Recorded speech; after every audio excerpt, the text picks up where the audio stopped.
মাছ চাষ এখন হবে মাত্র 50 টাকায়। কিভাবে আপনার শতাংশ প্রতি 50 টাকা খরচে মাছটাকে নিরাপদে রাখবেন, সেই সাথে দ্রুত মাছের বৃদ্ধি করবেন, সেই ব্যাপারটাই আজকে আপনাদেরকে জানানোর চেষ্টা করব। আমি শিফাতুল ইসলাম, দিনার এগ্রো ব্যবস্থাপনা পরিচালক, এবং 7-8 বছর যাবত আমি বিভিন্ন খামারে গিয়ে এবং খামারিদের সাথে থেকে আমি যে জিনিসটা দেখেছি সেই অভিজ্ঞতাটাই আজকে আপনাদের সাথে শেয়ার করব। মাছ চাষের ক্ষেত্রে সবচেয়ে বড় দুশ্চিন্তার কারণ হচ্ছে আপনি যে দামি ফিডটা খাওয়াচ্ছেন, সেই ফিডটা খাওয়ানোর পরেও মাছ ঠিকভাবে বড় হচ্ছে না। এখন মাছের গ্রোথটা ঠিকভাবে হচ্ছে না, এবং না হওয়ার কারণে যে খাবারটা খাওয়াচ্ছেন সেই খাবারটা মাছ না খেয়ে কি হচ্ছে, তলানিতে পড়ে যাচ্ছে। যখন মাছের এই ফিডটা, দামি ফিডটা পুকুরের তলানিতে পড়ে যাচ্ছে, মাছ খাচ্ছে না, মাছের পেটে গ্যাস হয়েছে। আবার এই ফিডটাই তলানিতে গিয়ে পুকুরে অ্যামোনিয়া এবং নাইট্রেট গ্যাসের তৈরি করতেছে। একদিকে সমস্যা হয়ে যাচ্ছে, মাছ খাচ্ছে না। সেকেন্ড অফ হচ্ছে কি, পুকুরে আপনার গ্যাসের তৈরি হচ্ছে। যখন পুকুরে গ্যাসের তৈরি হচ্ছে, তখন আপনার পুকুরে কি হচ্ছে, মাছ বাসা শুরু করতেছে। যখন আপনার পুকুরে মাছ বাসতেছে, আপনি একটা জিনিস খেয়াল রাখবেন, আজকে যদি আপনার পুকুরে মাছ বাসে, তাহলে মনে রাখবেন আগামী 15 দিন আপনার ওই পুকুরে মাছের ভালো কোনো গ্রোথ পাবেন না। আপনি একবার ভাবুন তো, যদি আপনার কখনো শ্বাসকষ্ট হয় বা আপনি অক্সিজেন স্বল্পতায় ভুগেন, তখন আপনার কি ভালো লাগে? আপনি কি সুস্থ থাকতে পারেন? আপনি কোনো খাবার খেতে পারেন? কখনোই সম্ভব না। এই কারণে সবচেয়ে বড় প্রতিবন্ধকতা যেটা হচ্ছে মাছ চাষের ক্ষেত্রে, মাছ ভাষা। আপনাকে অবশ্যই আগে খেয়াল করতে হবে মাছ ভাষাটা কিভাবে বন্ধ করা যায়।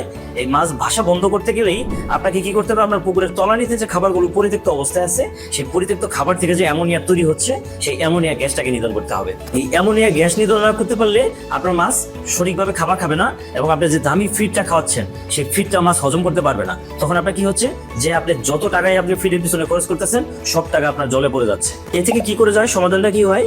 এর থেকে সমাধানের একটা মাত্র উপায় আছে। সেই উপায়টা কি, আপনি পুকুরে অ্যাকোয়া ক্লিনটা ব্যবহার করবেন। অ্যাকোয়া ক্লিন ব্যবহারে কি হবে, আপনার পুকুরে যে জমে থাকা যে গ্যাসটা আছে, সেই গ্যাসটাকে উঠিয়ে ফেলবে, এবং মাছের অক্সিজেনের লেভেলটা, পুকুরে যে অক্সিজেনের লেভেলটা 6 এর উপরে থাকা দরকার, তা পরিপূর্ণভাবে থাকবে। আর অ্যাকোয়া ক্লিন যখন আপনি ব্যবহার করবেন, তখন আপনার পুকুরে মাছ ভাসবে না।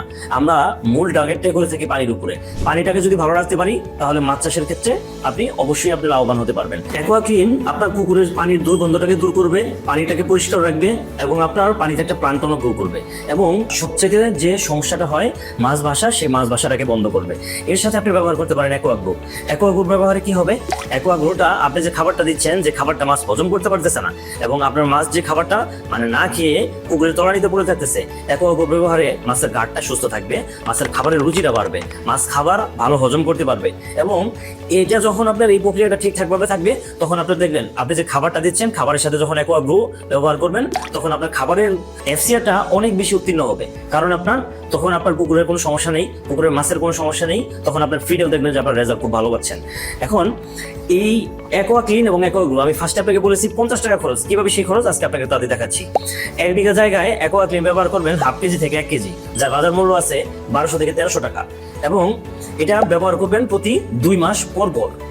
এবার আসেন অ্যাকোয়া গ্রো ব্যবহার করবেন বিঘা প্রতি 200 গ্রাম করে 15 দিন পর পর। 200 গ্রাম করে যদি 15 দিন ব্যবহার করেন, আমরা যদি এটাকে ক্যালকুলেশন করি, বিঘা প্রতি আপনার খরচ পড়বে 1500 থেকে 1600 টাকা প্রতি মাসে। এখন এই প্রতি মাসটাকে যদি আপনি ক্যালকুলেশন করে 30 দিনে ভাগ করেন, তাহলে আপনি দেখবেন 50 টাকা করে খরচ পড়তেছে। আপনি এর বিপরীতে কি করতে হচ্ছে, আপনাকে চুন দিতে হবে না, জিউলাইট দিতে হবে না, গ্যাসের ডোজ করতে হবে না, আপনাকে লবণ দিতে হবে না, পটাশ দিতে হবে না, কোনো ধরনের জীবাণুনাশক দিতে হবে না, আর কোনো ধরনের আপনার এনজাইম দিতে হবে না, ভিটামিন সি দিতে হবে না। তার মানে দুইটা জিনিস দিয়ে কিন্তু আপনি অল্প খরচের মধ্যে এবং আপনার অল্প খাবারের মধ্যে মাছটাকে আপনি দ্রুত গ্রোথ আনতে পারতেছেন। আজকে এই ভিডিওটা বড় করতেছি না, পরবর্তী ভিডিওতে দেখা হবে আবার আপনাদের সাথে। ভালো থাকবেন, সুস্থ থাকবেন, দিনার এগুলোর সাথে থাকবেন। আল্লাহ হাফেজ।